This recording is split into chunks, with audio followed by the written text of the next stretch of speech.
नमस्कार, आप सभी का स्वागत है एक बार फिर हिंदी न्यूज़ चैनल के इस वीडियो में। दरअसल बता दें कि भारत में कई बड़ी खबरें निकल के आ रही हैं, जानेंगे एक एक करके विस्तार से। लेकिन उससे पहले यदि आप भी हमारे इस वीडियो में नए हैं तो इस वीडियो को लाइक कीजिए और चैनल को सब्सक्राइब करके ऑल नोटिफिकेशन बेल को ऑन कर दीजिए। बढ़ते दोस्तों पहली खबर की ओर, आपको बता दें कि पीएम मोदी की अपील, देश की रक्षा में जुटे सैनिकों के लिए भी जलाएं एक दिया। दरअसल पीएम मोदी ने शुक्रवार को देशवासियों से अपील करते हुए कहा है कि इस दिवाली एक दिया उन सैनिकों के लिए भी जलाएं जो बेखौफ होकर देश की रक्षा में जुटे हैं। उनके अनुकरणीय साहस के लिए हम कृतज्ञता का इजहार शब्दों में नहीं कर सकते हैं।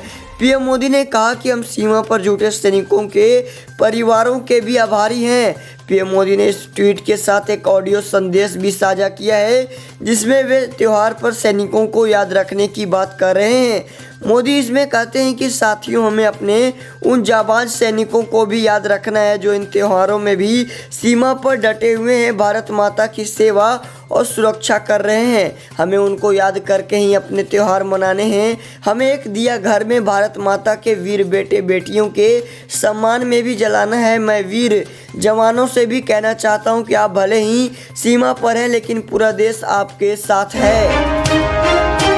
वहीं रुख करते हैं अगली बड़ी खबर की ओर। आपको बता दें कि आरजेडी का ट्वीट, नीतीश कुमार कौन सा काम करते हैं, बिहार के नागरिक यह सोचकर ही परेशान हैं। दरअसल राष्ट्रीय जनता दल ने मुख्यमंत्री नीतीश कुमार पर निशाना साधते हुए शुक्रवार को आरोप लगाया कि अगर वे काम करते हैं तब उन्हें छल नहीं करना पड़ता और भाजपा को अपनी बैसाखी भी नहीं बनाना पड़ता। बता दें कि राजद ने ट्वीट किया, नीतीश जी बार बार दोहराते हैं कि हम सिर्फ काम करते हैं और पूरे बिहार के नागरिक यह सोच कर परेशान होते हैं कि नीतीश जी कौन सा काम करते हैं, कहां और कब काम करते हैं। नीतीश कुमार पर तंज कसते हुए राजद ने कहा कि अगर वे काम करते हैं तो जीतने के लिए छल क्यों करना पड़ता, भाजपा को अपनी बैसाखी क्यों बनाना पड़ता, चुनाव में वह नकारे क्यों जाते। गौरतलब है कि एक दिन पहले ही राजद नेता तेजस्वी यादव ने कहा था कि जनता का फैसला महागठबंधन के पक्ष में है। वहीं चुनाव आयोग का नतीजा राजद के पक्ष में आ गया। बता दें कि उन्होंने कहा कि नीतीश कुमार तीसरे नंबर पर आ गए हैं और बिहार के लोगों ने जो जनादेश दिया वह बदलाव का जनादेश है। उल्लेखनीय है कि बिहार विधानसभा चुनाव में बेहद रोमांचक मुकाबले में नीतीश कुमार के नेतृत्व वाले राष्ट्रीय जनतांत्रिक गठबंधन ने 243 सीटों में से 125 सीटों पर कब्जा कर बहुमत का जादुई आंकड़ा हासिल कर लिया। साथ ही बढ़ते हैं अगली बड़ी खबर की ओर। आपको बता दें कि संजय राउत का बीजेपी पर निशाना। कहा, महाराष्ट्र में 25 साल तक सत्ता से बाहर रहेगी बीजेपी। दरअसल शिवसेना ने शुक्रवार को कहा कि महाराष्ट्र के मुख्यमंत्री उद्धव ठाकरे एवं दिवंगत अन्वय नाइक के परिवारों के बीच जमीन के सौदे का आरोप अलीबाग के इंटीरियर डिजाइनर के आत्महत्या मामले की जांच की दिशा बदलने का प्रयास है। महाराष्ट्र की सत्तारूढ़ पार्टी शिवसेना के मुख्य प्रवक्ता संजय राउत ने भाजपा पर निशाना साधा और पार्टी के पूर्व सांसद किरीट सोमैया की उनके दावे को लेकर आलोचना की। बता दें कि सोमैया ने बुधवार को दोनों परिवारों के बीच जमीन के सौदे का आरोप लगाते हुए जांच की मांग की थी। प्रदेश में मुख्य विपक्षी दल पर हमला करते हुए राजद ने कहा, हम यह सुनिश्चित करेंगे कि महाराष्ट्र में भारतीय जनता पार्टी लगातार 25 सालों तक सत्ता से बाहर रहे।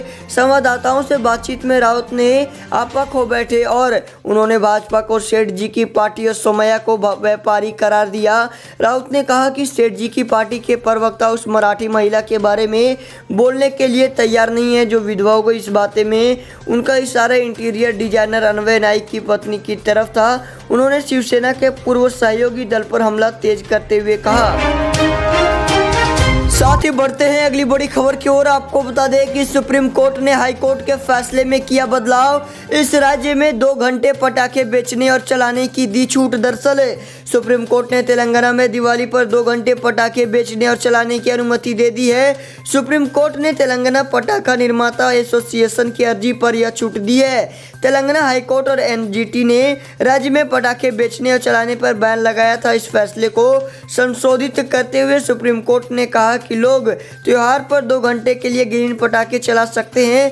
यह छूट सिर्फ दिवाली के लिए है। बता दें कि प्रदूषण और कोरोना को देखते हुए ज़्यादातर राज्य सरकारों ने पटाखों पर बैन लगाया हुआ है। बता दें कि तेलंगाना में भी हाईकोर्ट ने पटाखों पर बैन का आदेश दिया था, जिसके खिलाफ तेलंगाना पटाखा निर्माता उन्होंने सुप्रीम कोर्ट में अर्जी लगाई थी। राष्ट्रीय हरित न्यायाधिकरण ने देश भर के प्रदूषित शहरों और इलाकों में पटाखे चलाने पर प्रतिबंध लगाया है। इससे पहले एनजीटी ने सोमवार को आदेश जारी करते हुए 30 नवंबर तक दिल्ली एनसीआर में पटाखे जलाने पर पूरी तरह पाबंदी लगा दिया था।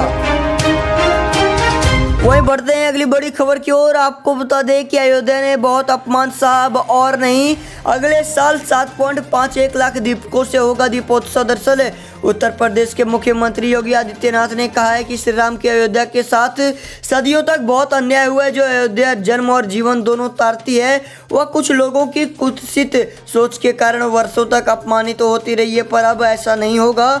मुख्यमंत्री ने शुक्रवार को अयोध्या में आयोजित दिव्य दीपोत्सव में श्री राम के प्रतीकात्मक राज्याभिषेक करने के बाद प्रदेश को संबोधित कर रहे थे। योगी ने कहा कि अयोध्या को उसका गौरव मिलेगा, हम इसे वैदिक सिटी के रूप में विश्व मानचित्र पर गौरव दिलाएंगे। कहा कि अयोध्या ने बहुत अपमान सहा, पर अब ऐसा नहीं होगा। उन्होंने कहा कि आज जिस अयोध्या में दीपोत्सव मनाया जा रहा है, 3 वर्ष पहले तक कुछ लोगों को अयोध्या का नाम लेने से डर लगता था, अब सब बदल गया, लोग अयोध्या आना चाहते हैं। इस बार हमने 5.51 लाख दीप अयोध्या में जलाए हैं, पर अब अगले साल 7.51 लाख दीपकों से अयोध्या रोशनी करेंगे। बढ़ते अगली बड़ी खबर की ओर। आपको बता दें कि टिकटॉक से बड़ी खबर। अमेरिका ने कोर्ट के फैसले के बाद टिकटॉक से प्रतिबंध हटाया। दरअसल 13 नवंबर अमेरिका के कॉमर्स डिपार्टमेंट ने टिकटॉक से प्रतिबंध हटा दिया है। यह आदेश गुरुवार रात से प्रभाव में आ गया है। इस प्रतिबंध के कारण यह ऐप अमेरिका में डाउनलोड नहीं किया जा सकता था। वर्ष की रिपोर्ट के अनुसार पिछले महीने पेंसिल्वेनिया में एक संघीय न्यायाधीश से निषेध आज्ञा का हवाला देते हुए कॉमर्स डिपार्टमेंट ने कहा कि वह एक ऐसे आदेश को लागू नहीं करेगा जिसने टिकटॉक को बंद करने के लिए मजबूर किया होगा। बता दें कि फिलाडेल्फिया कोर्ट ने सितंबर में फैसला सुनाते हुए प्रतिबंध को आगे के कानूनी घटनाक्रमों के कारण लंबित बताया। बता दें न्यायाधीश ने तब तक लिखा था कि कॉमर्स विभाग ने अपने अधिकार सीमा से बाहर निकलकर इस प्लेटफॉर्म पर ट्रांजैक्शन पर प्रतिबंध लगाने की कोशिश की। इससे पहले चीनी शॉर्ट वीडियो मेकिंग ऐप ने यूएस कोर्ट ऑफ अपील्स में एक याचिका दायर की थी, जिसमें संयुक्त राज्य अमेरिका ने विदेशी निवेश पर ट्रंप प्रशासनों की समिति द्वारा कार्रवाई की समीक्षा करने का आह्वान किया था।